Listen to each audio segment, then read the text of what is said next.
Start. It's Sunday, it's 8 o'clock, and you're watching Let's Kill Twitter with me, Julian Hall.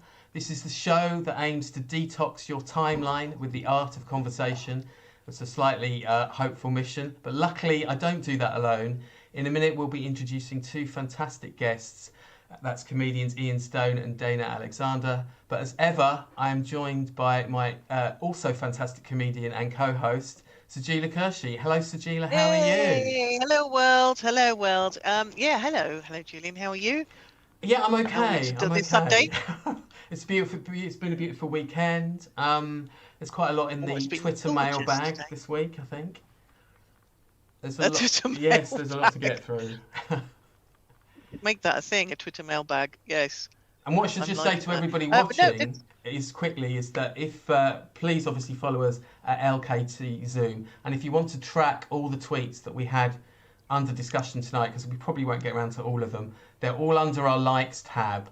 So scroll down for say the last kind of 6 days, and you'll see all the runners and riders. We'll get to as many as possible. So as you were, sorry, Sajeela, do carry on. oh yeah, no, just saying, I was just really enjoying the lovely weather today. Managed to achieve quite a lot.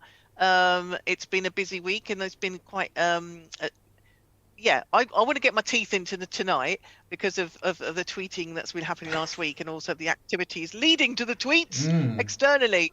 But yeah, and I think we've got the right guest today to kind of delve into all of that. But it's been a lovely weekend, I have to say, and I feel a bit more like the old me, I guess. Like Oh. almost, nearly Spring is time for very outside much gigs. in the Yes, air. bring in my step. Yes, Well, that's a very yeah. positive thing to start on because I think Twitter was it's almost like looking at a Twitter feed can do strange things to your mental health occasionally because I know. sunshine on one sort of focus and then the sort of humanity on the other focus. I mean, I kind of wish, and we'll discuss it, but I almost wish the Super League had been the only story this week, and we could have just devoted it to that. But there have certainly been some other stories, and we've got two fantastic guests who have picked some doozy tweets, I have to say. So There's been some crossovers as well this week, I've noticed, with us out ones things that we want to talk about and things our guests want to talk about. that's true. There's been quite a lot of even not Crossover. even scripted crossover. That's brilliant. This No. is just by osmosis, which is what we like to see. So let's get the guys in the Zoom room. Would you like to introduce Dana first? Well, I recently worked with Dana on her fantastic podcast, which I urge you to go and see. So she's live streams on Facebook. Now, Dana Alexandra started at 18 years old, which is, I think that's probably one of the youngest comedians I know who started then. She's from Canada originally. She's completed 5 television galas, moved to the UK. She's been doing the Edinburgh Fringe, been included as best comic. Won the Black Comedy Awards. I mean, God, I could go on. She is a woman of substance, very funny, very, very intelligent. I'm really pleased that we've got her this week. It's Dana Alexandra. Please show yourself. Yes. Hello. I hope that's a little bit better. Oh look, yeah, Yeah, colourful cushions and everything. yeah, There we go. Oh, Hey, I how are you guys? I recognise that from your podcast. Where's the podcast called? I'm so sorry, I've forgotten the I have 3, actually side. 3 RuPaul's Drag Race Shantae You Stay at Home Bed Quiz, the weekly Side Eye, which is a topical news show that we had, and on Fridays I cook in my kitchen, and it's called Foodie Fridays. Foodie Friday, Keeping yeah. yourself busy, like really busy during lockdown. Yeah. Well, it's good to have you here. And have you been making, apart from the 3 shows, have you been doing gigs in the world that we used to know as comedy, or just doing Zoom gigs yourself? Oh God, I haven't had a real gig since December. It was one of the last nights of lockdown, so I've been lucky. I've been gigging the last night of the last 2 lockdowns, and just online stuff. But I'm happy to say the rest of the year looks good after May. That's fantastic to hear. Yeah. So I think Julian's going to bring in our next yeah, wonderful guest. totally. Well, we've just been momentarily photobombed by Ian there. So let me formally bring. It's a great pleasure to bring on one of the UK's foremost topical comedians and MCs, someone I've had the pleasure to watch many times, including at Edinburgh and in Clubland, including the fantastic Comedy Store's Cutting Edge team, which Ian is part of. You might well have seen Ian on Mock the Week and a number of other shows, and of course BT Sports, the football's on, because Ian is a mad keen football fan and a mad keen Arsenal fan. Whether football and Arsenal are the same thing at the moment is debatable. Last year, Ian's debut book, To Be Someone, came out, which is the story of growing up with the Jam. Not that Ian lived in the same house as Paul Weller, but basically growing up with the Jam's music. So tell us about that and a bit more. Please welcome Ian Stone. Hello. Yeah. I did pop up for a bit there, didn't I? And then I left again hurriedly in a slightly embarrassed state. But anyway, hello everyone. Hello, good evening. Hello. Hello. Yes. Mock the Week. I think I said one word in about 2 hours and 45 minutes. But don't ruin the illusion. It's nice to be remembered for that one word. Slightly nervous. I had quite a good routine that went all right, but God, I hated it. It was like 7 drowning men with 1 life jacket. That's how I remember Mock the Week. I think that was the title of the pilot, wasn't it? Yeah.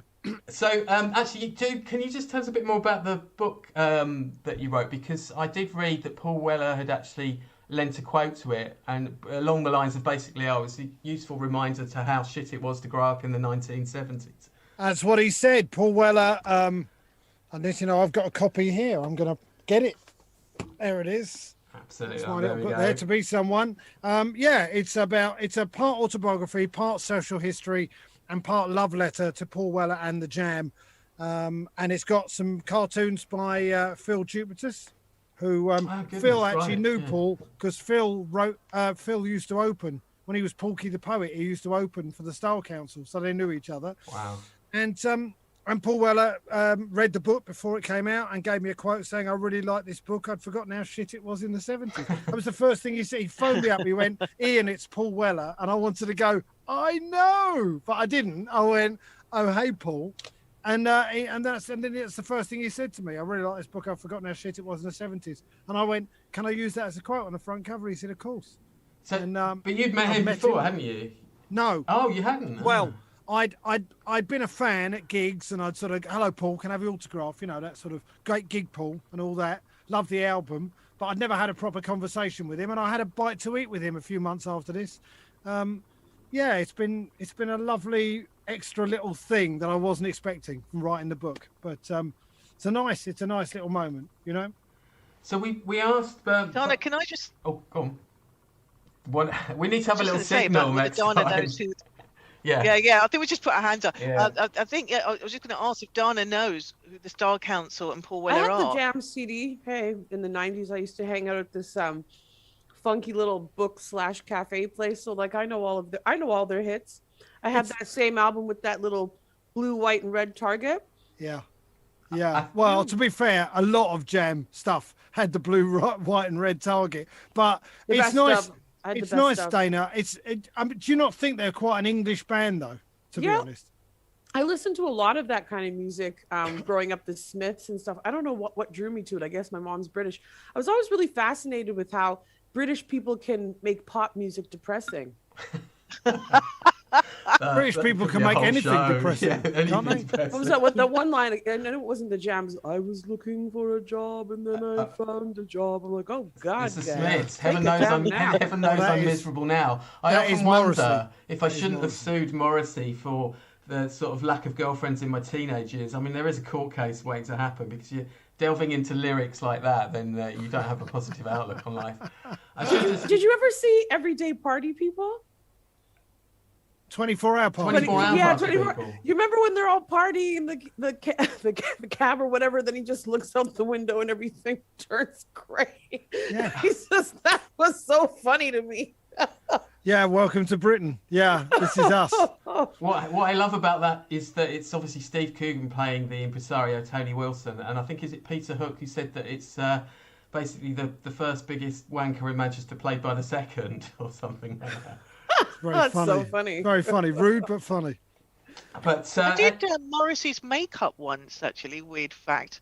And he's as miserable in real life as he was on stage. This was when he was young. I remember he had a really bright red jacket on, and I was a student, and I was working at Harvey Nichols, and he came in and had his makeup done. Really, really sad person. Well, very miserable. He's more miserable now because The Simpsons have done an episode taking the piss out of him, haven't they? And he got really, really upset about it. And a character, essentially, who was Morrissey. That's Although they amazing. deny it. They deny it. But this character was quite right-wing and a bit of a miserabilist, which is what Morrissey has become. Oh God, you got to take it where The Simpsons can say anything they want about me. I'm not gonna get sad about exactly. It's an honour, isn't it? It's an honour in any form. Yeah. I know what you mean. Yeah. Now we did ask both of you to pick out what your sort of biggest altercation, if you like, with Twitter was, or your biggest Twitter moment. So I don't know whether. Dan, you can freestyle on that one if you want to, but I'm just going to bring up Ian's. Ian's done it in a tweet from way back in 2017. The Tories want to bring back fox hunting. Labour wants free car parking at hospitals. So many difficult choices in this election. Obviously not enough to swing it, Ian, but you definitely got a few retweets and likes on that one. It's funny that you say that. I had a look at the analytics on this tweet.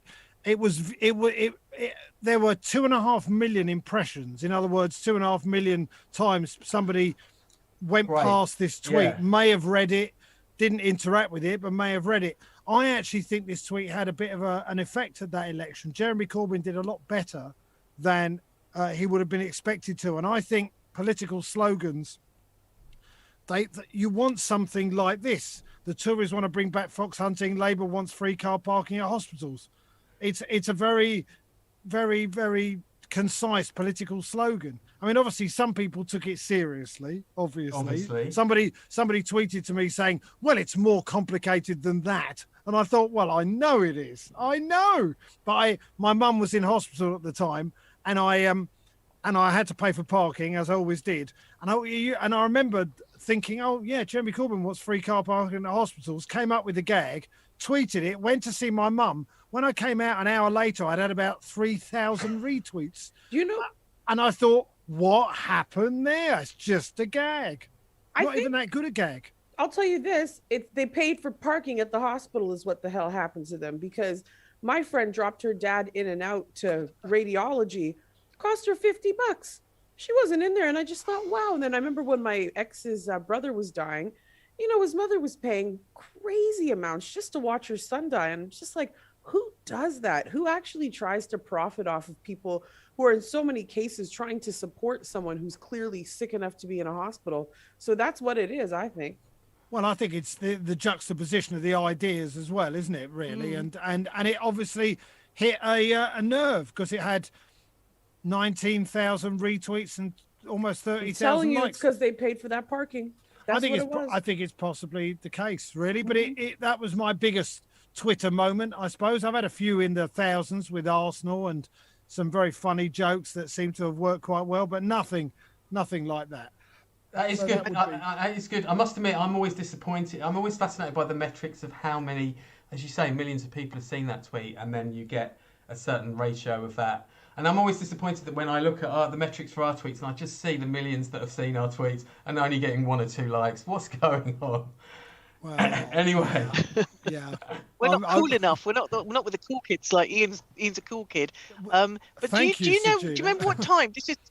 Yeah, you're a cool kid. I think, you know what, I'd like to do a little, every time we ask guests this, we should see what time and what day of the week that they tweeted the tweet that got them all the likes and stuff, and then that's probably there's some sort of metric. It was a weekday. That shows. Well, it says there. It was 4 o'clock on a weekday. It says on there. Quarter past 4 in Barnet. 16. So I'm wondering if we should go to Barnet and start tweeting from Barnet. It wasn't in Barnet. It was in Northwick Park, actually. That's where my mum was in hospital. And I did it in the car park. I know. I did it in the car park on the way in. So there you go. Yeah, I wonder what day of the week. I'm just going to look it up now as we're here. So Dana, what about you for Twitter? I'm not the biggest Twitter. You'd think I'd be more of a tweeter considering how vocal I can be. But Facebook is still where the party's at for me. Oh. But I did happen to get into it with, she actually didn't end up saying anything, but I've been in it with her a couple of times. Abby Roberts and her stance on Derek Chauvin's mob rule is what. Got a tweet for her. Should we start there then, Dana? Because you've picked that tweet. I noticed that tweet, and I know Ian certainly did because Ian's one of the reply, and I'll show you the reply. So basically, this is last week. Was it Wednesday night? I think the verdict came out. The guilty verdict came out. It was Wednesday night. Tuesday night. I've lost all track to it, I've got to be honest. But I know that, so I'll read the tweet out if you like. Regardless of the verdict, Derek Chauvin's trial has set a legal precedent that the threat of mob violence can influence a trial. You might say that's fair enough given the terrible circumstances, but imagine it's you on the stand next. Are you okay with that? And then just to, since you're here, Ian, your tweet is still one of the highest ones below. And as you point out, alternatively, perhaps the film of him kneeling on George Floyd's neck for 9 minutes while he repeatedly said that he couldn't breathe might have provided compelling evidence. Yeah. Well, I mean, I think most of us have seen Abby. The thing about Abby, as a person, her husband died last year, and I guess people who are alone in lockdown, you can see people losing it a little bit. We've all got friends who you think we're a bit worried about them in lockdown. Having said that, I thought what Abby tweeted here was really stupid and really just an appalling take. So I thought I'd just deal with what she said head on.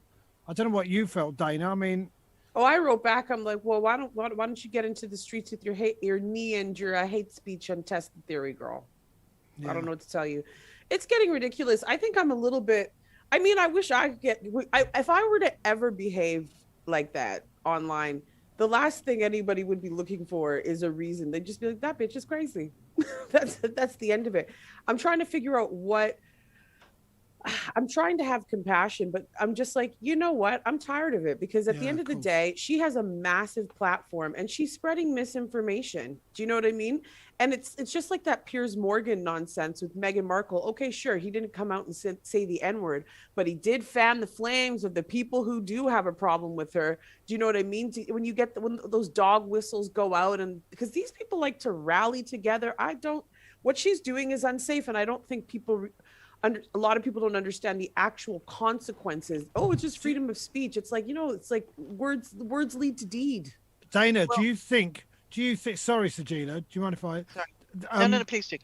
Dana, do you think in the same way that I see, and we might talk about this later on, I see evidence of anti-Semitism, which people who aren't Jewish just may not pick up on? I'm assuming that black people would feel the same way and would hear the dog whistles before the rest of us, essentially. The microaggressions, all day. And you get them from people who think they're giving you a compliment. Yeah. Do you know what I mean? Or they'll say, oh, wow, you're so light. I never would have, or just stupid things like that. Or like, I actually have the amount of colorism I get for being light or being dark if I've tanned too much.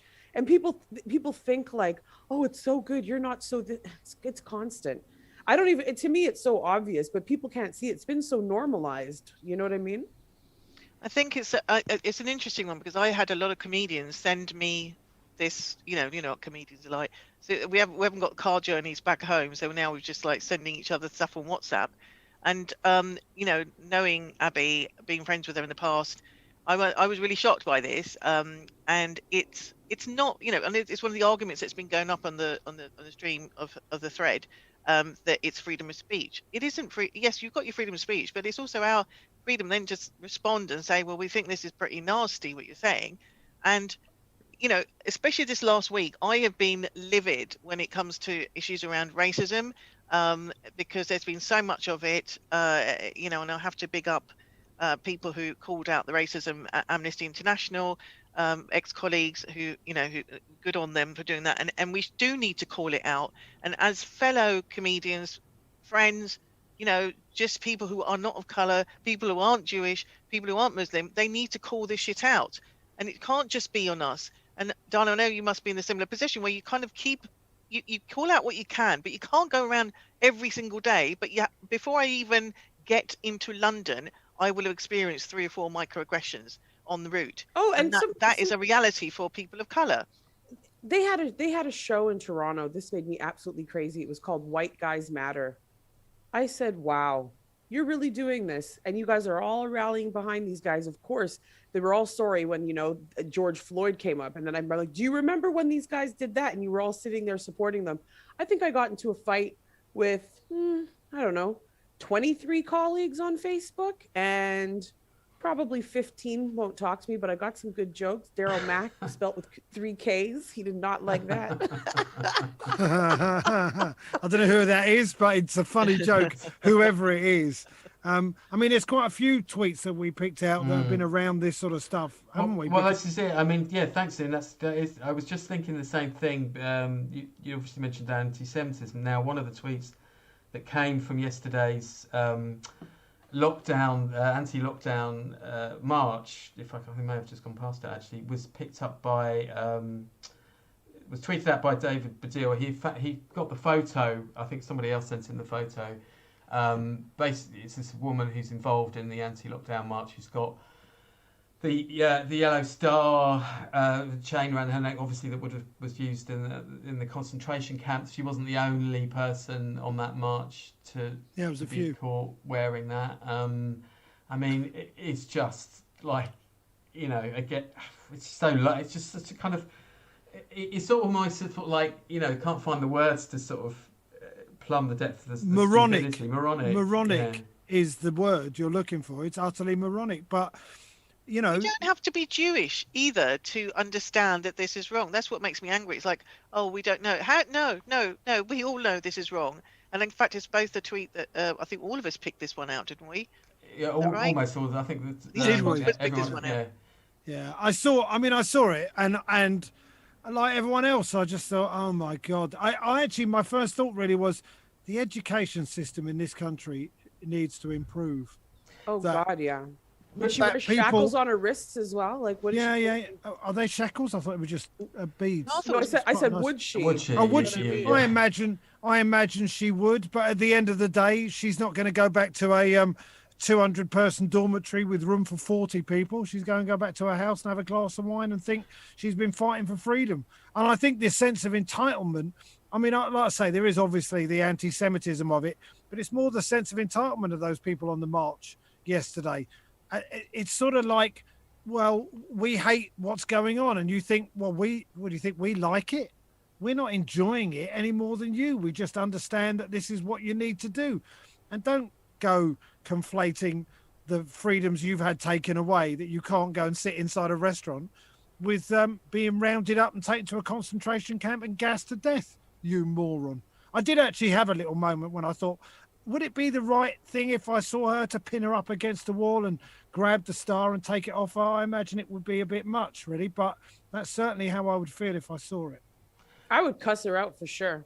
And I would tell somebody to hit record and make sure that it's in landscape. Do you know what I mean? Because that's nothing more annoying when they got it in that profile view with those tabs on the side. You know what I mean? Yeah, it was stupid. Stupid, that's what it was. So there's a lot of stupidity on that march, though. I mean, I don't know. No mask. No mask. I mean, there were some other videos where somebody was saying, oh, what do you do? Oh, I'm self-employed. It was almost like they used this excuse as a jolly to go up to London. I don't know, I might be wrong, but I didn't see any people of colour. This is one that, that Katie does feel quite a white. It does feel quite a white thing. The anti-vaccine, anti-lockdown.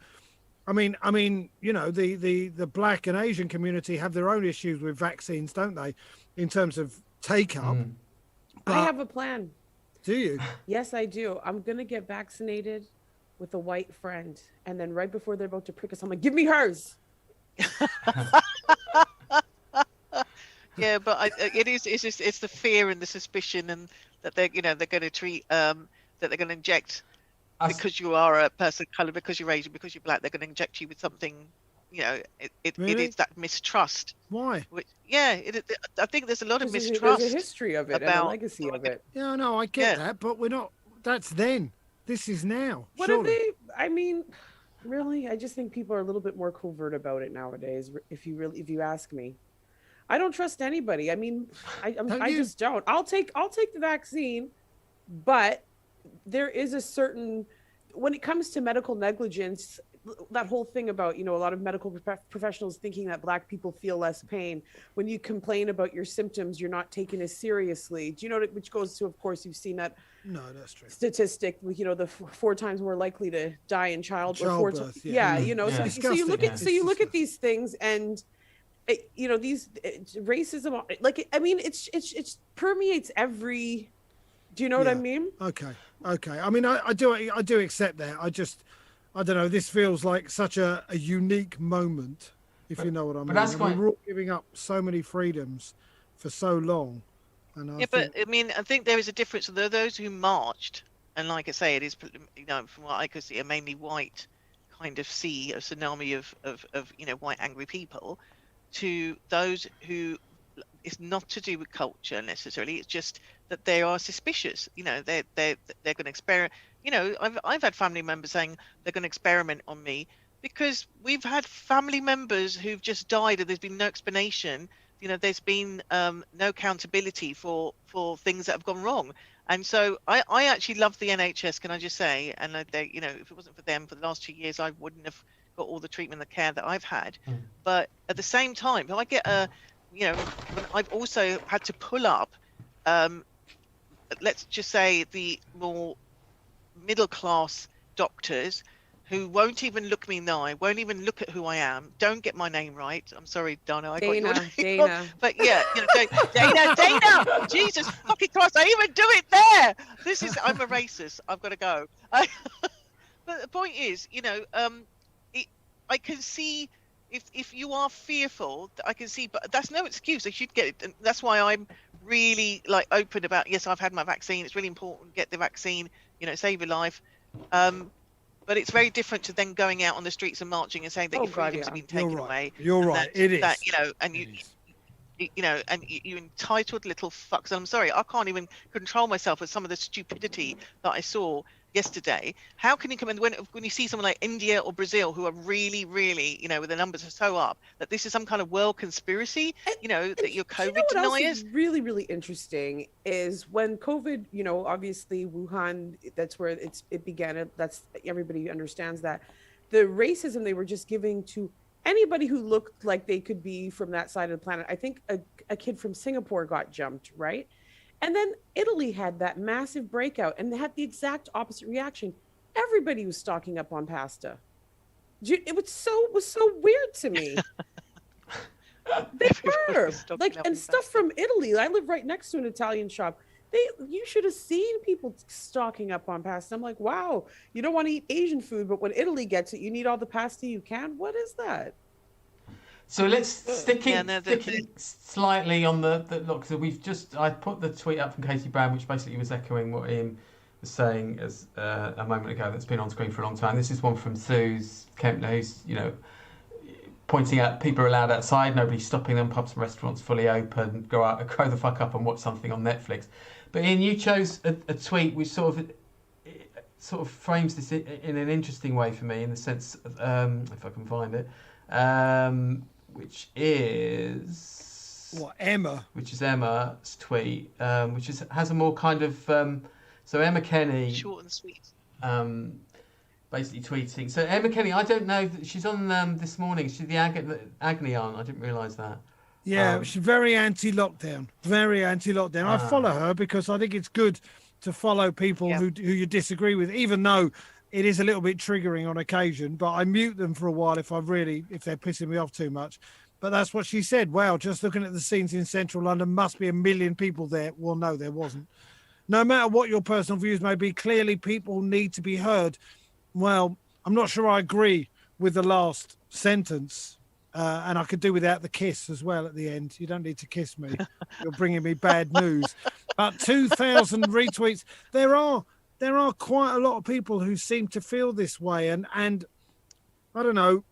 I think just dismissing them as idiots. I mean, obviously somebody who wears a yellow star is an idiot, but I think just dismissing people as idiots, it didn't work for Brexit.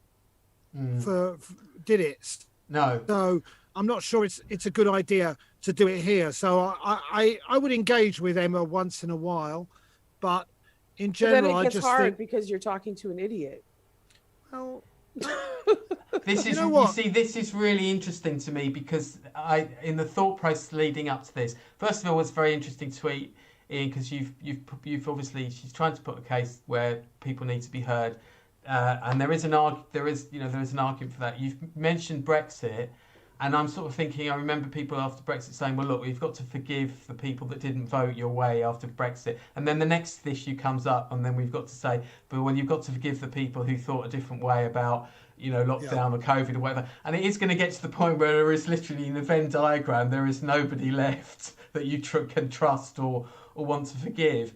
I find it is a really difficult one. And the other thing that I would just throw in quickly here is the fact that it wasn't something that was covered an awful lot, if at all, on BBC. Some of the other outlets. Mainstream media. Yeah, well, I'm not a basher of mainstream media. I find it really worrying that that mainstream media is attacked constantly. By, so for example, let me give a really quick example. Tim Burgess tweeted something the other day about all the newspapers that were owned by sort of billionaires and all the rest of it. It's like, yes, but within that you've got the newspapers that broke the scandal of MPs' expenses. You've got the newspapers that have done so much to uncover what's happening, like the Greensill affair, the Daily Mail, the Daily Mail, and, the Daily Mail, which I think is a disgusting rag, did more than anyone to bring to justice the killers of Stephen Lawrence. So, well, I think there's because they knew, because their readers knew where those motherfuckers were. Well, their readers, yeah, that's right. They were related, some of them. But no, the point is, I suppose that I think the point you're making, Julian, this whole thing is, I disagree with you, therefore I want nothing to do with you. I don't think it's helpful in the long term. I don't think it's helpful. I think it's part of the reason. No, I genuinely don't. I think it's part of the reason that the Labour Party got so annihilated at the last election. You're either with us or against us. People are willfully ignorant, though. And when you start on a basis of, well, I think this group of people is less human than me and deserves less rights. That's not a great place to start. It's a really hard, it might be easier for you because you're in this society, you're a male.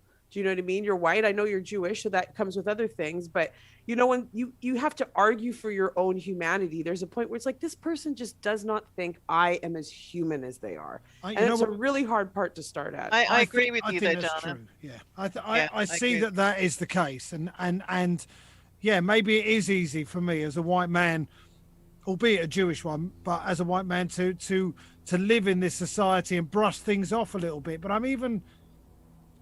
I just think things are so polarized now. Yeah. And how does all that happens is you swing from one extreme to the other and there's no middle ground. And I quite like the middle ground. Yeah. I genuinely do, politically, certainly. I'm with you there. I'm with you. I just don't know where the middle ground is anymore, though. I think when it comes to, turning the page on racism, if you will, if you look at Germany, for example, they had a denazification program. If you look at South Africa after apartheid, they had a truth and reconciliation. There has to be a moment of reckoning where people have to really look inside of themselves and say, hey, it's almost impossible in a country like America not to have these views, because if every single statue you look at looks like this group of people and you're never represented in groups that are, CEOs, it's getting a little bit better with politics because they need our vote and they know that our population is growing. But if you never see yourself reflected in high status, people start to create bias, and we have to acknowledge that this bias exists. I think the problem with talking to the other side is they don't even want to acknowledge that there's a problem. Like, look at the race report. Come on now. That took us back in time. And it's like, and there's a point where it's like, you know what? We have books. I remember when we had to go to the library for information. We have Google now.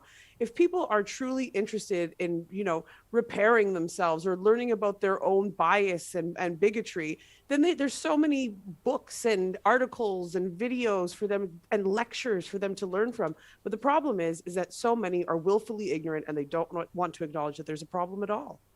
And I just want to pick up what you just said, Ian, about you read, you follow people that you don't necessarily agree with, and I'm absolutely all for that, because it's important to know all sort of ground.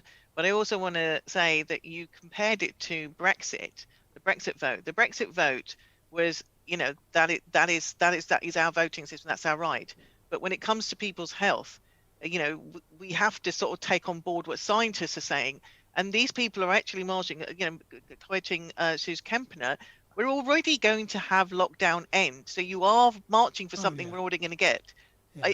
It wasn't the same. And again, picking up when Dana said, Dana. Oh, Dana! We might be going out live, but we'll just edit it later. Post the real one on YouTube. Yeah, Dana. So no, but you can't, if they are willfully ignorant, like Sajeela, who can't get a name right with 4 letters, then you have to stop engaging with them. You can't say we've got to listen to them when there doesn't seem to be any reasoning. And I'm also sharing the middle space. I like that middle space. I can see both sides. But on this case, I don't. I do think it's, even with Brexit, I could get that. I just think I'm angry that, look, we're in this mess. But I do think that there are certain instances like this march, which makes no sense to me, when you could have gone on the Stephen Lawrence march. You could have used your energy there for something that might be actually sticking up for somebody. This is just you're selfish, kind of self-centered. Well, I mean, they would argue, hang on, I'm going to have to provide a few counter arguments here, because as much as I wasn't particularly enjoying, I follow someone who was sort of live tweeting, and I actually have them on alerts as well, who was live tweeting the march yesterday. Probably, it was yesterday, Saturday. Probably wasn't a great idea to be following all of those tweets and have people saying. So there was one tweet that said, "These are the true British people." It's like, well, when you start saying things like that, it's never a good road. But tied up in all of this is, right, they don't want vaccine passports. Well, there's quite a few people that don't want vaccine passports that want no masks. Yeah, the no mask thing I just don't get. I mean, the sort of the screaming and sort of ranting about masks, I just really don't get that. I would just totally get a life. But also wrapped into this is people who will say, well, look at the cancer deaths that we've had, and then look at what's happening to people's livelihoods. Because their businesses are closed. No, I'm not. Yeah, well, that's fair enough. We do care. We also think that's terrible, but we just think, you know what? In this particular case, it seems to be spread by people mixing. So if we can't mix, we can't mix. My dad, I went to visit my dad the other day. Took him for his first haircut in 4 months. It was a good day, actually. but I'm not saying this lockdown is slowly killing him, but it is slowly killing him. He's been alone for a year, and I would rather it wasn't the case. I genuinely would rather it wasn't the case. But I'm not going to go marching against it, because I can see there's a lot of scientific evidence suggesting that might be keeping him alive. Whether it's a particularly great life to be locked in your flat 24 hours a day for a year, I don't know. But can I say one thing? Yeah, of course. I think we're so lucky that this is happening in 2021. Oh, thank God. Do you know what I mean? And if anything, I'm going to take a pause. One positive thing is I've actually got to connect with lots of comics through shows and things like that all over the world. So there is a spin side to this where I think, I don't know about you, but I have an air fryer now. You don't know who I am in these kitchen streets. I was home long enough to get into a relationship that was not able to, that wasn't I couldn't do that for 10 years. Yeah, not with the air fryer though. You're not in a relationship with the air fryer. That's how I lock him down. That's how I lock him down. So yeah. Well, can I just throw this one last thing in there? Well, first of all, my point about mainstream media earlier was I'm worried that there is a damage to mainstream media if this goes totally unreported. I can sort of see editorial reasons for that, but my crucial question, and I have to say that interaction was fantastic because you covered so many bases. It's officially LKT gold, but what about next time, the next pandemic? I mean, I know it's a terrible thing to say. I cannot see the lockdown function being applied in the same way after this. I'm not saying that the anti-lockdowners have won the argument, but I really don't think we're going to do it in the same way. No. Well, we've had epidemics, right? We had swine flu, bird flu, mad cow disease, right? So it's often, even what was the one ripping through Africa? Ebola, right? So most of the time we've been pretty successful in containing these things. I don't know if you can liken mad cow disease to a coronavirus though. Well, that's my point, right? Yeah. Like everything is, we don't know what kind of a pandemic. We do have these things happen. But it's been 100 years since it's been as communicable as the Spanish flu was. Yeah, this one's a bad one. I used to have some good Ebola material. I can't remember it anymore.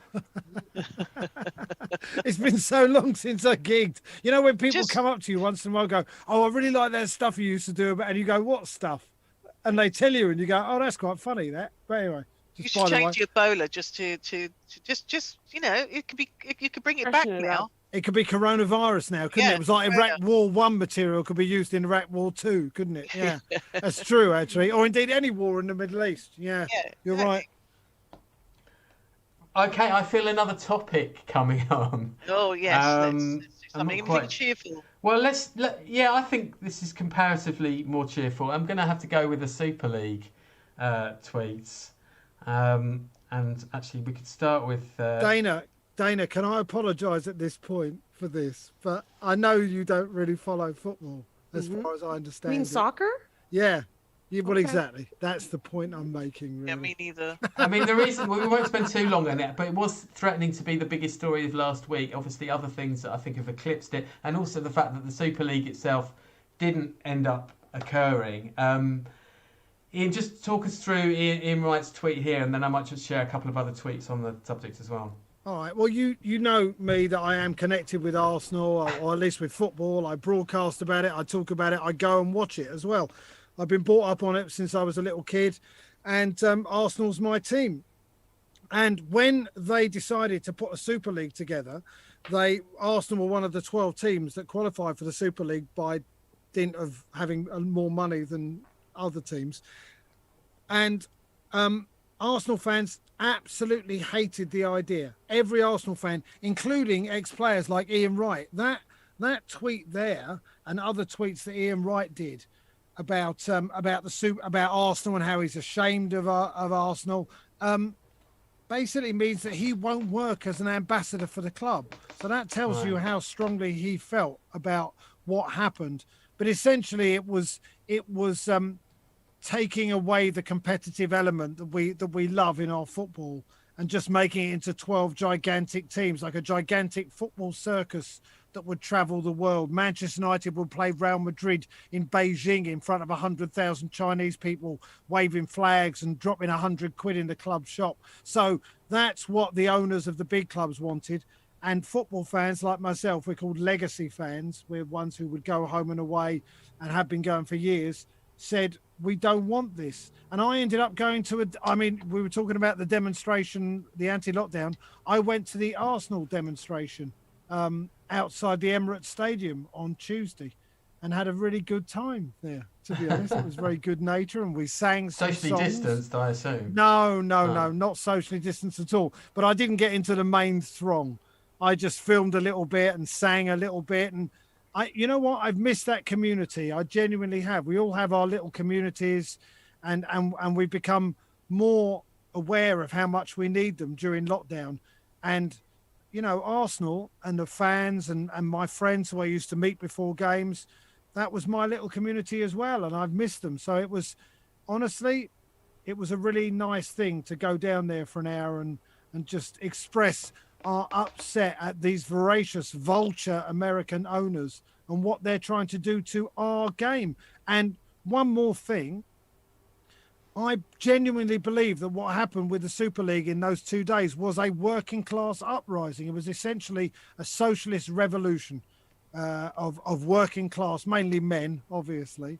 And I think it was a good thing, because I think it's important for billionaires to know the limits of their power. But in fairness, a bit like the French Revolution, it was a working class revolution that was totally supported by, you know, echelons of the middle class, like Boris Johnson and who else was... I mean, nobody was supporting it. That was it. It was just like, you know, the fans didn't support it. Most of the ex-players didn't support it. The Prime Minister... 6 owners supported it. The owners who... Football finances, which I won't go into now, are in a total mess, especially after a year of the pandemic. Barcelona owe over $1 billion.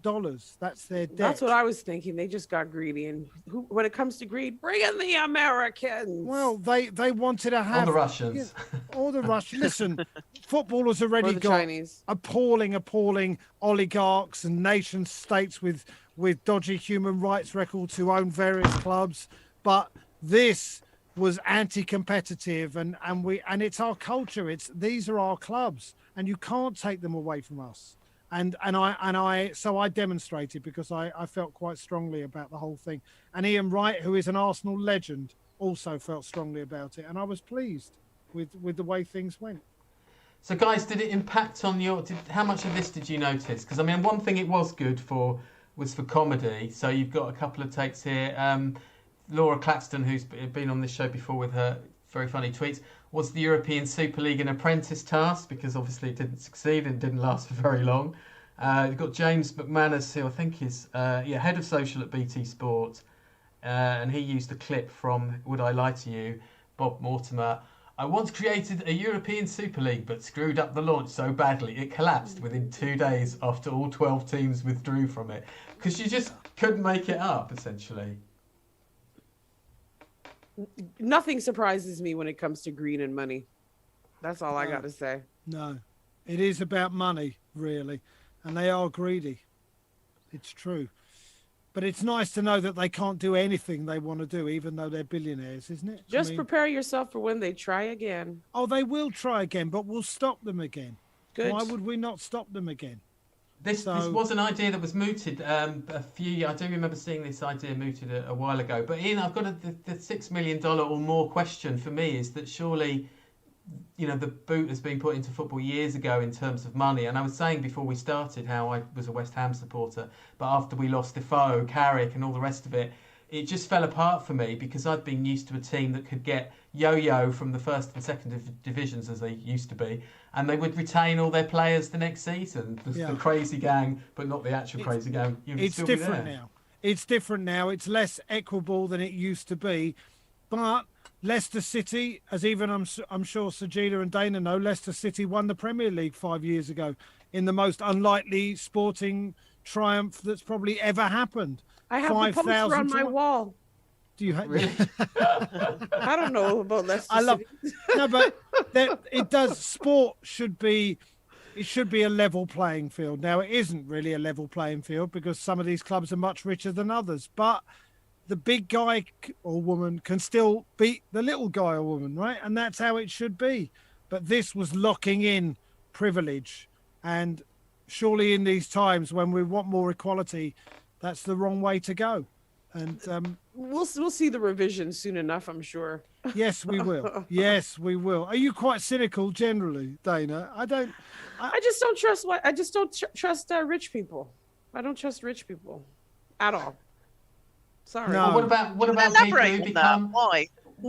Why rich people? Why do you not trust them? Oh, so many reasons. I mean, God, I remember one of the biggest clues I had when it came to wealthy people when I used to be a server when I was much younger. Whenever we would do the fine dining, you'd have to do things like impose a tip on people. These are people who can put 300 pounds down for a meal for themselves, but don't even think a moment about giving the person that they've been made jump around for them, just a pittance of that. I always noticed that like working class and middle class people the generosity was different. Also, I just think there's something strange to me about people who are super, super money focused. I get it when you want to be safe and you want to be secure, but there's certain people when they get that green-eyed monster in them, they will do anything. And there's too many atrocities that happen around the world for a couple of bucks.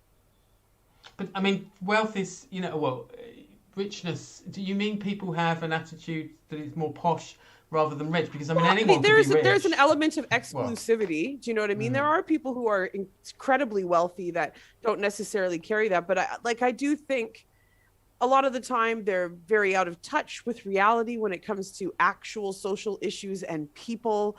They don't necessarily get to meet a wide variety of people. No. And they're sequestered even when it comes to their education. Do you know what I mean? To a point where, They say this about our government as well, is that they have basically been in this little Etonian boys club since they were 12, and they never really grow up because of it. They get the same views, come back at them. Everyone's agreeing with each other.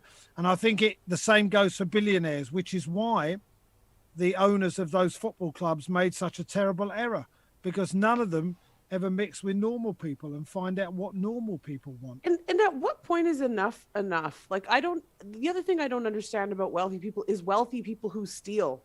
Like, I understand stealing if you need something, if you can't eat and you have to survive. But it's like, mate, you have $1 billion. What made you think you need to take a little bit from all these people with much less than you? There's some kind of psychotic behavior in that to me. I can't, it doesn't sit with me. Yeah. So, Sajeela, did you want to add anything before I try and decide between the next two tweets? Because we're also putting rich people on the pile to burn them as well as all the stupid people. No, I don't know. I not understand necessarily. We all have a vote in this. I'm not a class joking. warrior, I'm joking. We're not doing that. But I just think that it's not really necessarily about the wealth itself. I think it's about the attitude. Because you can't, if you are born into money, then that's just the way it is. It doesn't mean to say you're evil. They just there are good wealthy people out there as well. But I did say that. I'm not one of them, by the way, just in case you think I'm defending them, because I'm one of those richies Self-interest. who lives in Reigate. Well, as you were speaking, Dana, I couldn't decide between but basically trying to explain what this crazy sport is here in this Yusuf Nasser tweet, or as you started to talk more and more about attitudes and rich people and all the rest of it. Let's go with Dr. Shola, because I love her. Yeah, I love her. Lovely Shola. So guys, you can read out. You can read it out. We should get her on. Who is she? We will at some point. Have you not come across her before, Ian? She's on Good Morning Britain and Jeremy Vine. She's Piers Morgan's worst nightmare is what she is. She takes him to task, especially on. I came to find out. I know who this is. Yes, I do know who this is. Yes. Yeah. Okay. I just love she has that Nigerian fire in her. Do you know what I mean? She's like, you don't like me? Get in the line. she doesn't care. She's unapologetic. Love her. She was. I think I saw her on Good Morning Britain with who was the comic who left here from Nigeria, who's done well in America? Oh, Gina. Gina Yashere. That was on Sky News. Yes, and Shola, Dr. Shola was one of those women, wasn't she? Yeah. When I saw that fire on TV, I'm like, you guys need to be careful with those three, because none of them care. They will say exactly what they think. I'm looking at this tweet, right? And I can't say that I disagree with any of it, really. Boris Johnson is currently 11 points ahead in the opinion polls. I mean, what does that tell us about this country? That we like this, that we approve of this, or that we have no opposition? I mean, I guess all those things could be true. It sounds like all of the above a bit, actually. Well, but I'm just saying. Yeah, no, I agree. It's a good I think most people would read that list and go, yeah, he is definitely I don't know about homophobic, actually. I'm not sure about that, but he's certainly said racist things. He is definitely a liar and corrupt and lacks integrity and acutely unintelligent. Well, he's got a certain sort of public school intelligence, hasn't he? And yet, well, I mean, he gets people vote for him, and he's popular. So what's going on? I don't think acutely unintelligent. I think he has a particular intelligence of, I mean, there's quite a nice clip from Ian Dale's show. He had Jeremy Corbyn on, and Corbyn was asked, what's your memories of the last three prime ministers you served under? And he said, well, Boris was certainly the most entertaining, and I rang him up about a particular issue. And, he started sort of quoting the Greek classics at me and totally lost me, Yes. I mean, it's partly that entertainment value, but, you raised the right point. He's ahead in the polls. He won the last election extremely convincingly. He was good on Have I Got News for You, essentially. We had him as a guest host on Have I Got News for You, and he did very, very well. And people went, oh, we like this guy because he's got a sense of humour. He is humorous at times, and yet I think that's a perfectly valid list in the main, and doesn't make any difference what we think, it turns out. It's part of the problem, us calling him Boris, by the way, because I'm trying to stop myself doing that. I think people think he's harmless. I think that's the danger. Really? Yeah, I think a lot of people think he's harmless. Oh, he looks like a guy you could go down the pub with. Do you know what I mean? But I'm like, okay, go down the pub with him. Don't let him run the country. But it's all an act. The whole thing, the bumbling buffoon, is an act. I mean, I heard a story about how he was editor of The Spectator, and he was terrible at deciding what should be on the front cover. And the sub-editor, or whoever it was, the deputy editor, phoned him up and said, Boris, we need a decision. And he starts his usual Boris shit. And the guy goes, Boris, will you cut the fucking clown act and make a decision? And Boris apparently turned to him and went, well, the fucking clown act has worked quite well for me so far, hasn't it, really? In a normal voice. And I thought, yeah, the guy, he dresses like a bumbling buffoon, but he's not a bumbling buffoon. And I think calling him Boris is like a nickname. I don't think it's helpful. But I mean, Jeremy Corbyn was called Jezza by enough. I don't think that's helpful either, no, to be honest. These are politicians. It's meant to be a serious thing, isn't it? I don't want to call him Jezza and Bazza. Look at Parliament. They think they're at like a comedy night. They think it's like open mic night in there. It's really quite embarrassing. Yeah, I don't like the way it's gone, and I think maybe we need more serious people now than someone like Boris Johnson. But I don't know if that's working out, because Keir Starmer is a serious person and he is facing a lot of criticism from people on the left, unsurprisingly. I mean, I've got to say, the vitriol from sort of the hard left is just ridiculous at times. But they find him uninspiring because he is a serious person. So it's like, it's horses for courses in some ways. The vitriol goes both ways, though, doesn't it? I don't remember the centre left being particularly nice about the left wingers when Corbyn came in either. And I think, the Liberals are unfortunately split, aren't they? And so it allows the government of the day to get away with it. And by the way, this tweet that you've written here, Dana. That's I didn't write it, but yeah. Well, yeah, the tweet that you've highlighted here, the Prime Minister before Boris Johnson, two before Boris Johnson, David Cameron, was getting into bed with all sorts of lobbying groups and making money on the side. It's disgusting, all this stuff, and I can't believe we let them get away with it. It feels to me like we don't live in a grown-up country at the moment. I might be alone in that thought. Mate, I'd go as far as to say not a grown-up world. We've had Trump, we've had it's all been rather comical across the globe, wouldn't you say? I mean, that's not every country. Maybe not every country. Well, not every country, but there's been a lot of right-wing. There's been a lot of a rise in the right-wing leaders across the globe. Bolsonaro in Brazil, who's killing his own people at a massive rate. It's true, and Modi in India as well, who just holds enormous election rallies while they're in the middle of the worst pandemic. But I don't you think we need? Maybe this is what it is. Grown-up debate is what we need, and we don't seem to have a lot of that. It seems to be catcalling from both sides. I just thought. I mean, I'm not disagreeing with the principle of grown-up debate, but there are people that often say, we must have grown-up debate. We must listen to each other. We must exercise restraint, and after Prince Philip's funeral, for example, there were people who were still on the left saying, now today is not the day to tweet your sort of nastiness or whatever, and that's all fine. They're all fine sentiments, and they're not ones that I disagree with. But actually, what tends to get people's boats floating is when there's some kind of combat going on, when there's some kind of friction, and that is the human nature. I mean, Twitter can be a cesspit, but it is a reflection. It's also a reflection of human nature as well. Yeah. I mean, sorry to be sort of cynical about it and slightly defeated. It never used to be quite like this. I remember politics when it was much more courtly and much more, But that's when it can be controlled even more. Cross-party agreements.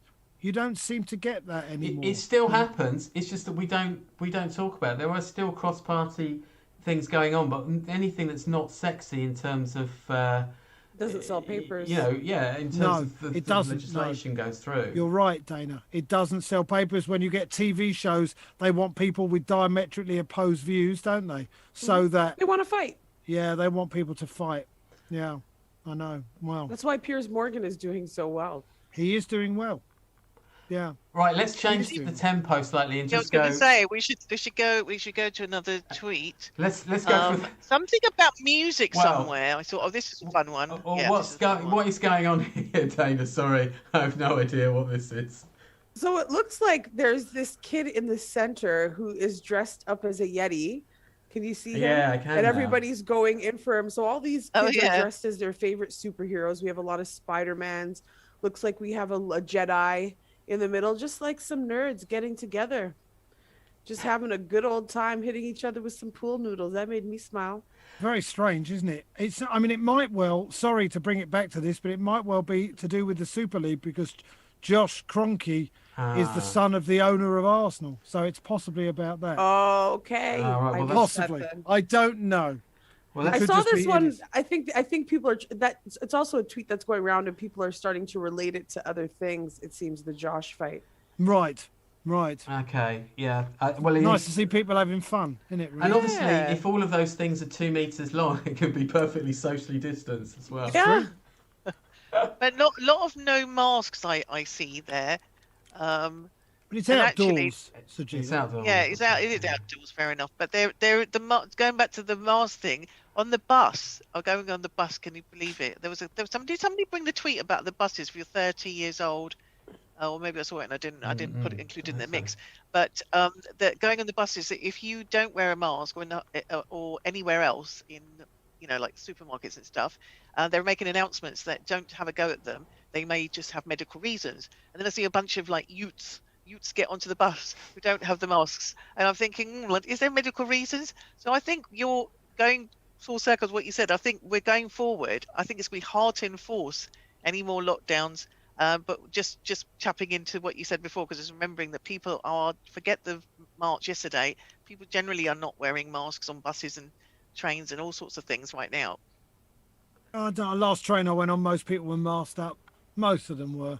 In my neighborhood, nobody's masks in the shop. I look really? I look like a straight up nerd. Oh, right. It's depressing. Well, to end on a sort of fluffier note, Sajeela, you mentioned this. You spotted the tweet that Ian had picked out, which was a very simple message. I genuinely cannot express how much I love music, and I think we started talking about music, so we can dovetail this quite nicely. Ian, why did you? I mean, obviously you love music, but tell us more. The last time I hung with Dana was at the Glastonbury Festival, and did you go and see Lizzo? Remember she was twerking with her flute. Lizzo was one of the best things I've ever seen. Right, Lizzo on a sunny Sunday afternoon, I think it was, at Glastonbury, and there was a packed field, and I've never seen joy. I genuinely have never seen. Don't you think, Dana? It was the most joyous thing. It was. I had to leave beautiful. halfway through to go see Janet Jackson, but yeah, that was joy. Okay, yeah, but I knew the choreography. But music is. I followed China Sam. I don't really know her. She's into new music, and she tweets a lot about music. But I feel the same way. Listen, I've written a book about my love of music, but I thinking about that time at Glastonbury and seeing all this music and sharing it with all these people, it is an amazing thing. There's nothing really like it. And I wanted to respond to the tweet, but I just liked it. I didn't really know what to say besides, yeah. You could have done it in notes. I could have done it in, yes, if I was musically talented. But I like that tweet just because it was a positive and the best, listen, lockdown has been a fucking pain in the arse, most of it, I'll be honest with you, but one of the best moments in lockdown was on the date when the Glastonbury Festival was meant to go ahead, and they played David Bowie's set from 2000, and I love David Bowie. Right? I absolutely love it. They played, and everyone I know on Twitter was watching it, and we were all sharing in that joy from our own little houses, and it was an emotional, it genuinely gets me emotional. Think about it. It was an emotional moment for me. And I think a lot of people felt the same way. Watching a guy, a genius who's no longer with us, do his greatest hits. And I thought it was amazing. And I've watched the video quite a few times since then. So this tweet, I just like how vulnerable it is. That's why I included it, really. I love Air. I love Air too. What, the band or like air, yeah, water, food. Well, yeah, that's true. But music seems like one of those things, doesn't it? Yeah, to me, it exactly. does. That's my To me. point. I absolutely concur, and I have to say, the saddest thing. I'm profoundly deaf without my hearing aids, and so for me, it's nostalgia, but nostalgia like 100 times amplified, because I can't necessarily pick up a tune of a new piece of music. So I don't actually know what's happening in the charts now. I don't really get it unless I really listen in a quiet room on my headset. But if I hear just a couple of chords, I don't hear the whole thing. And that's it. I know the song. I know. I'm singing it. I'm singing it. I'm there in the place where I first heard that music, or where I'm having a dance with someone, or I'm having a laugh with mates, or I'm in the pub. All these memories. It's such an emotive thing. Smell does that too. Yeah, it's just beautiful. It touches you in a way, and smells can do the same thing. I think smells can, and combined with music, it's intoxicating. And actually, this past year, you mentioned lockdown, Ian. It absolutely has been a godsend. So important. A godsend, because you can take yourself somewhere else. Wow. During that lockdown with music. Of course, if you want music and smells, Glastonbury is the place, right? Yeah. I mean, there's probably. But I know. But how happy were we, Dana? Weren't we happy? We're in the sunshine at Glastonbury. Oh God, I always have a wicked time. It's an amazing thing, and I'm not just talking about Glastonbury, just live music. I went to see Kylie Minogue on the Sunday, and there were 180,000 people in the field, and we're all singing along with Kylie, who had cancer, and I wasn't even that big a fan, but she couldn't go 11 years ago, and then there she was, and she was overwhelmed by it, and I don't know. You're right, Sajeela. Music has been one of the saviors of this last year, and thank heavens for it. So I just wanted to highlight that, and exercise, but highlight that tweet. Well, really. Totally. Music and exercise also go. I mean, if I can't go for a jog if I've not got some banging trance going on, I'll tell you. Yeah, but I'm glad it's actually very timely, this tweet, because last night I'm always at my most vulnerable when I'm finishing a box set and wondering what I'm going to do next. And I thought, I've got a Depeche Mode documentary to look forward to, and it was on a couple of weeks ago. It's basically it's a 2018 concert they did in Berlin, open air. And it's about 6 fans that come from all over the world. There's one in. My sister was there. Oh really? Oh, amazing! She loves them. Yeah. Well, there's a guy coming from Colombia, and then there's all these sort of backstories, and it is amazing. And I haven't really. I mean, I loved Depeche Mode when I was in my sort of early 20s, and haven't. There's still tracks of theirs that are still on my Spotify, but it was just like a beautiful journey. I've got to ask Ian, on the window behind you, is that a tube map on your? On the window behind me. On the glass behind you. No, okay, not behind me. Oh, there's something behind you that looks like it could be a tube map. Oh, it does. You're right. Yeah, it does look like a tube map. Yeah. Oh, right. Your. Oh, it's just a picture of the tube, of the tunnel, of the walkway. Can you hang on? Can you hang on? Because I need to sort out my charger out, because I'm going to run out in a bit. Hang on. Stay there. I was going to say, I know we're coming to an end, Julian, but I just thought it'd be nice, since we have spoken about music, and both guests have shared their experience in Glastonbury.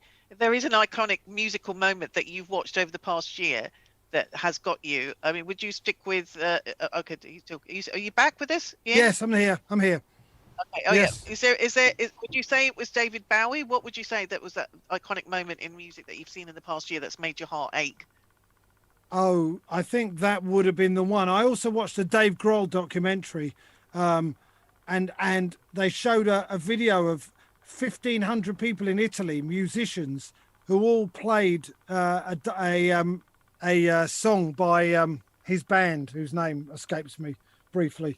Dave Grohl's Foo Fighters, yeah. And there were all these drummers and all these guitarists, and they put on a little thing for Dave Grohl in Italy, and they played the video and they sent it to him, and you could see when they interviewed him about it, he was so moved by the whole thing, so they did a special show in that Italian town for those people.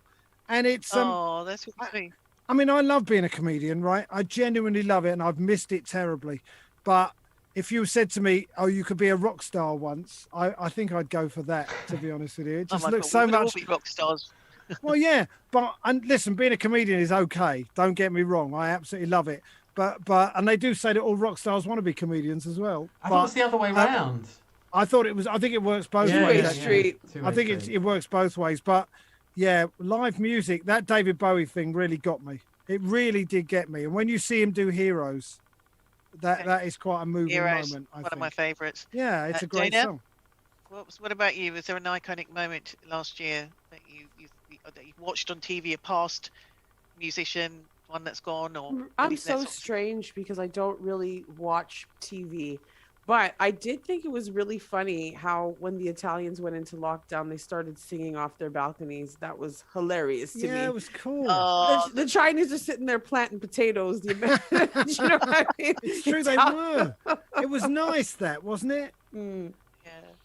And Julian, before I mention mine, what was yours? I don't know. It's a tricky one, isn't it, with lockdown? But I mean, one of the songs that seemed to sort of come through, I think through an advert, was Beck's "Wow." They use it for, I don't know what product it is, but that really stuck in. That was like one of those earplug things that really sticks with you. So I've listened to that quite a lot. But actually, the Kate Bush documentary, which we did already speak about in one of our sorbet editions. I was thinking, I wonder if he's going to mention that. Yeah, I mean, that definitely, that definitely sort of struck a chord, really, because just sort of sometimes you forget. I don't know how you forget how amazing she was, but she's in my book. I do mention, aside from the jam, I do talk about one time where I fell in love with Kate Bush, and her album, The Kick Inside, came out on my birthday, but I couldn't tell my mates. So I went and bought as a 14-year-old, 15, whatever it was, I went and bought the Kate Bush Kick Inside album for myself. It was my guilty little secret. Oh, I know. that's really lovely. I love Kate Bush. Of course I do. My son, my younger son, who is 19, thinks she's ridiculous every time she comes on telly. Oh, not her. But I love her. We had the big LP with her dressed as all these different bats on the back. I remember that as a kid. Yeah, I like her a lot. She's cool. Yeah, my moment was actually the re-showing. They showed Live Aid, making of Live Aid, and the moment for me, and it just, my heart just wrenched and ached, was when Freddie Mercury sings Radio Gaga, and out that whole auditorium just doing the, the clapping of the hands, and the fact that he's gone, and he was such a great musician. That had I known when I was a child that he had Asian roots, I could have reclaimed him from the racist skinheads who said he was theirs. And for me, that was so loaded and so many emotions just watching that Live Aid concert. I saw the movie. I'm like, how did he hide that he's fully Asian? That's crazy. He was Zoroastrian, wasn't he? In fact, Freddie Mercury. I saw them live in 1979. Queen. It's the best gig I've ever been to in my life. It just blew my tiny little mind. I'm 16 years old and Freddie Mercury is about 40 foot away from me. And I just thought, this is just... And when they all come back on for the bit with Bohemian Rhapsody, where they play the guitar solo, it's big flash of light. And it was the most exciting thing I'd ever seen at a gig. They have a really good statue of him in Switzerland. Yeah. In Montreux, isn't it? Where the studio is. Montreux. Yeah. Exactly. We went there for this thing where this world whatever thing. They had us all at that palace and they needed some comedians. And we went down for the day and we swam in what's that? It was near the Evian. But it's the only place I've ever swam where I got water in my mouth. I'm like, this tastes good. The lake, there's an Evian lake, is there? Yeah, it was not. It was actually a different one. Which one was it? Oh, I'll have to look it up. But Swiss water was tasty. Nice. Right out the lake. We're so glad we've evoked these beautiful memories for everybody, and it's a nice way to sort of end the show because we are at the end, are we not? Are we? Yeah, we are. I can't believe how quickly it's gone. It's just. I know it goes really quickly. I could have listened to these guys forever. Really what great stories, especially stuff. Yeah, it's really good. Lake Geneva. Could have done another Lake Geneva, right?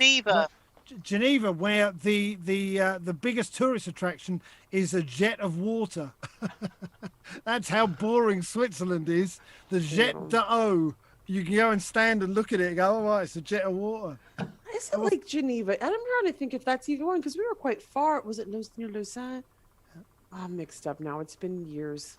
I'm gonna look it up travel. and find out. There's too much travel porn now. This is too much. Let's not go there. We'll do it at some point. Literally. We can carry on talking afterwards, actually. Yeah, actually, we'll totally hang back in the green room, guys. We'll just wrap up now. Sorry, Sajeela, I cut you off there. What were you going to say?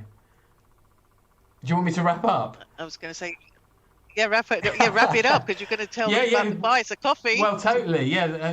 Obviously, thanks so much to our guests who are going to hang back with us briefly in the green room, so we can give them a thanks there. I want to let you know that the next show we'll do is our Sorbet edition, which is a 30-minute catch-up of the world of Twitter, which will be next Sunday at 8:30 p.m. And then after that, on the 9th of May, we've got our next full 75-minute show, and that will be with comedians Louisa Omalan and Matt Green. So looking forward to that. You can, details of that will be on our site.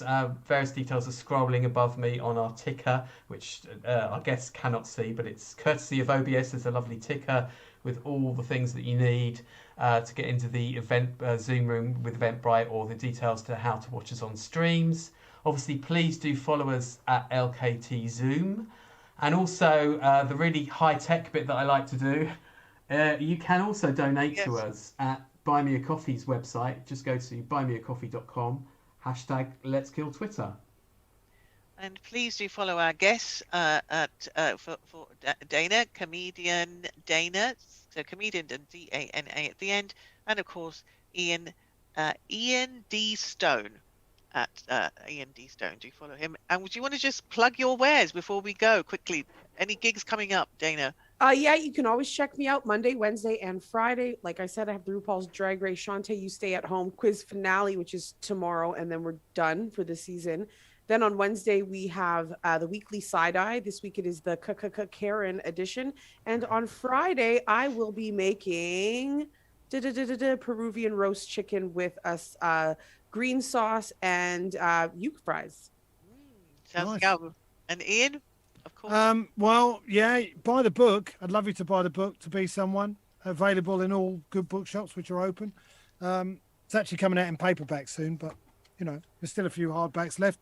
And I'm doing a lot of football chat on different TV shows on BT Sport. And hopefully, come June, you'll be able to see me in person talking shit at a comedy club near you. And I don't mean that in a pejorative sense. Yeah, we're all looking forward to go back on those stages, aren't we? Cannot wait. Anyway, I mean, I don't know how it'll probably be a bit shit, to be honest with you. But, you know, we'll do what we can for a few months till we get up to speed. Thank you so much for joining us today. Pleasure. It's been really, really, really lovely conversation. As I said, we're going to carry on afterwards. Do follow us and do all the things that Julian's asked you to do. And I think we're done now. We should... Yeah, absolutely. Bye to everybody. Bye. Goodbye, streamers. See you next week.